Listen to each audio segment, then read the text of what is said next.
ಅಮ್ಚಿಸ್ ವರ್ಲ್ಡ್ನ ವೀಕ್ಷಕರಿಗೆಲ್ಲ ನಮಸ್ಕಾರ. ಇವತ್ತು ಶೀರಾ ಅಥವಾ ಕೇಸರಿ ಬಾತ್ ಹೇಗೆ ಮಾಡೋದು ನೋಡುವ. ಸ್ವಲ್ಪ ಕೇಸರನ್ನು ನಾನು ಬಿಸಿ ನೀರಿನಲ್ಲಿ ನೆನೆಸಿಟ್ಟಿದ್ದೇನೆ. 2 ಕಪ್ನಷ್ಟು ನೀರನ್ನು ಬಿಸಿ ಮಾಡಲಿಕ್ಕೆ ಇಟ್ಟಿದ್ದೇನೆ. ಈಗ ಒಂದು ಪಾತ್ರೆಯಲ್ಲಿ ಸ್ವಲ್ಪ ತುಪ್ಪ ಹಾಕಿ ಗೇರು ಬೀಜ ಮತ್ತು ಒಣ ದ್ರಾಕ್ಷಿಯನ್ನು ಫ್ರೈ ಮಾಡಿಕೊಂಡೆ. ಅದನ್ನು ತೆಗೆದು ಸೈಡಲ್ಲಿ ಇಟ್ಕೊಂಡಿದ್ದೇನೆ. ನಂತರ ಅದೇ ಪಾತ್ರೆಯಲ್ಲಿ ಉಳಿದ ತುಪ್ಪದಲ್ಲಿ 3/4 ಕಪ್ ಆಗುವಷ್ಟು ರವೆಯನ್ನು ಫ್ರೈ ಮಾಡಿಕೊಳ್ಳಿ. ಈಗ ಕುದಿಸಲಿಕ್ಕೆ ಇಟ್ಟ ನೀರನ್ನು ರವೆಗೆ ಹಾಕಿ ಚೆನ್ನಾಗಿ ಮಿಕ್ಸ್ ಮಾಡಿಕೊಳ್ಳಿ.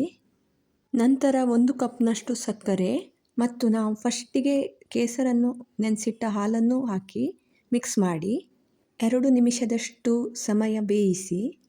ನಂತರ ಏಲಕ್ಕಿ ಹುಡಿಯನ್ನು ಫ್ರೈ ಮಾಡಿದ ಗೇರು ಬೀಜ ಮತ್ತು ಒಣ ದ್ರಾಕ್ಷಿಯನ್ನು ಹಾಕಿ ಚೆನ್ನಾಗಿ ಮಿಕ್ಸ್ ಮಾಡಿ.